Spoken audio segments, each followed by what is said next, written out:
What's up, everybody? Welcome back to the channel. Just wanted to do a little video on repinning this APR wire harness for the Ultracharger throttle body to work with the 034 Motorsports Stage 2 Plus software on my C7 Audi A6 3.0T. As you all know, of course, I bought this recently to go with my Stage 2 Plus Audi with the 034 Motorsports hardware. So coming from APR, this is wired different to work with the way they set up their software. So if you have an APR car, this is pretty straightforward. You don't need to change anything on this. You'll just need to download the software that they send with this to make this work with their software. But APR wired theirs different. So they sent me some instructions. So if you get one of these, or like I think IE makes one too, you could get theirs. APR can make it work with their software by repinning this harness. So I contacted them and they sent me these instructions. I'll put up on the screen here.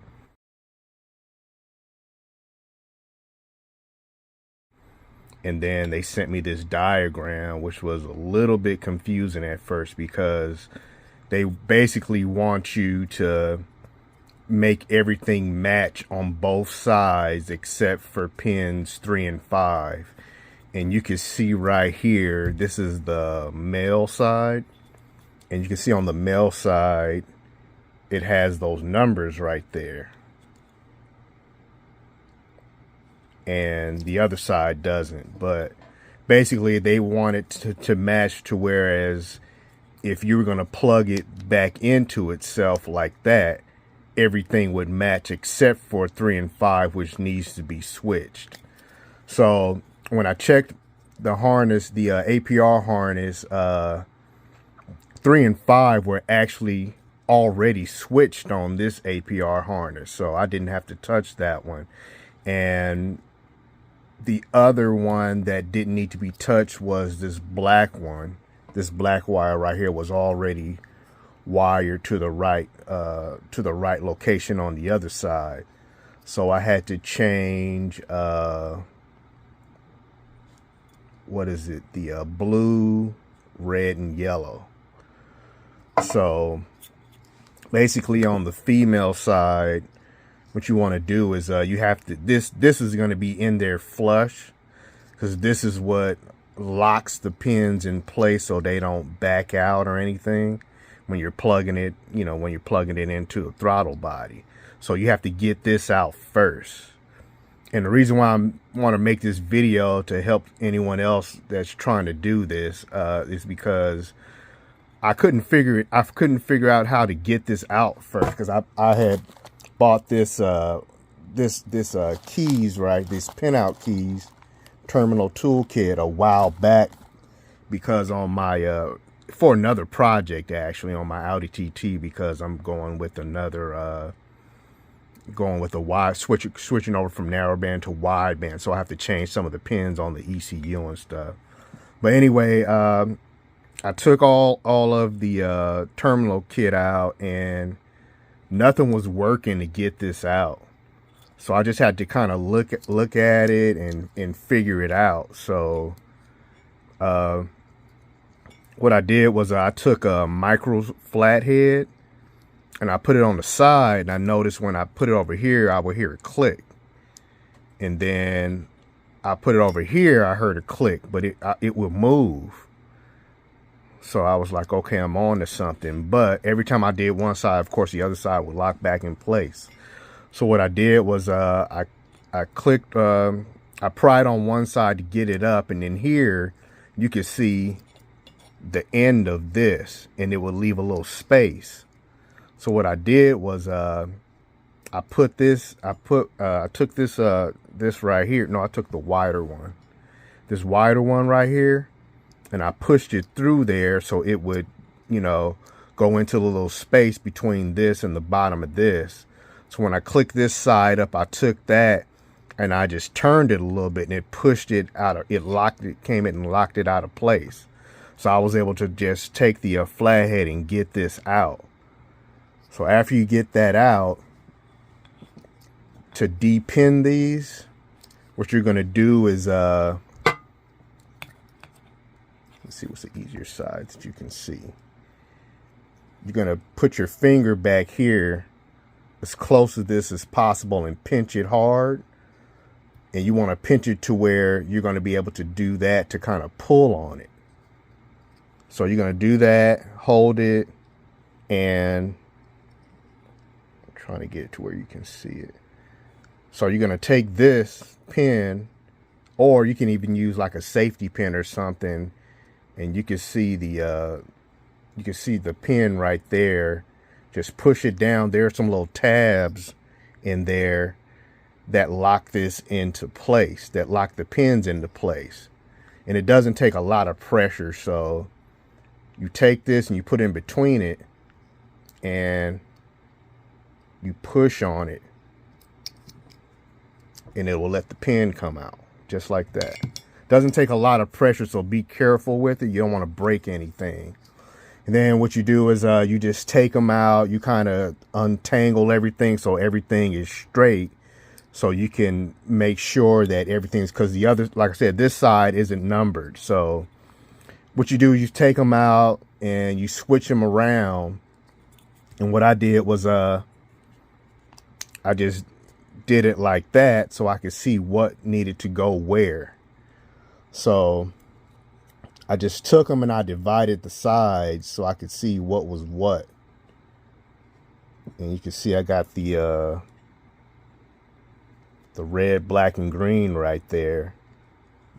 So I just took them and I separated them and made them match to the other side. I just moved them around. And then when you're putting this back in, you can see how one side is basically flat and the other side has a little opening. That's the side you want to make sure is when you're pushing it back in, is facing up. So it goes back into the tab, will make it lock in place. And you just push it back in all the way up, pull back on to make sure it's locked, and that's it. So after you move all of them around, what you want to do, leave this blue part out, because if you put it back in, it won't push into here. So for now, just leave it out. Take this, and you don't have to push this all the way in, of course. You just want to put it in there, and then just make sure everything matches. So you can see I got the yellow, red, and black on this side, yellow, red, black on that side. So they're going in the same order. Now, this is where 3 and 5. So 1, 3, 5. So I got 3 and 5 here on this side. And remember, those are the two that need to be switched.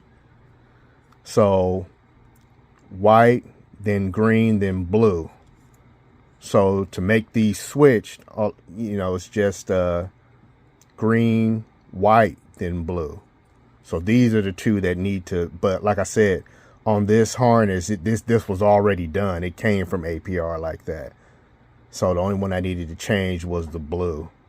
But that's basically it right there. Then you got everything going. You install your kit and you download the, you're still going to have to download the SuperDuper throttle body 034 Motorsports hardware.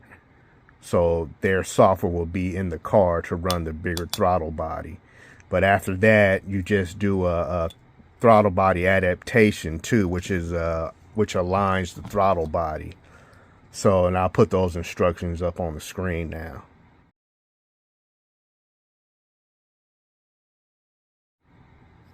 And then, of course, you're going to put this back in and make sure it locks in.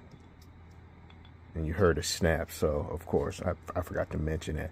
But you just basically put that back in, so you know it plugs back into here. And that's basically it. I'm going to be installing this. I might do it this weekend. If not, I'll probably do it sometime next week or by next weekend.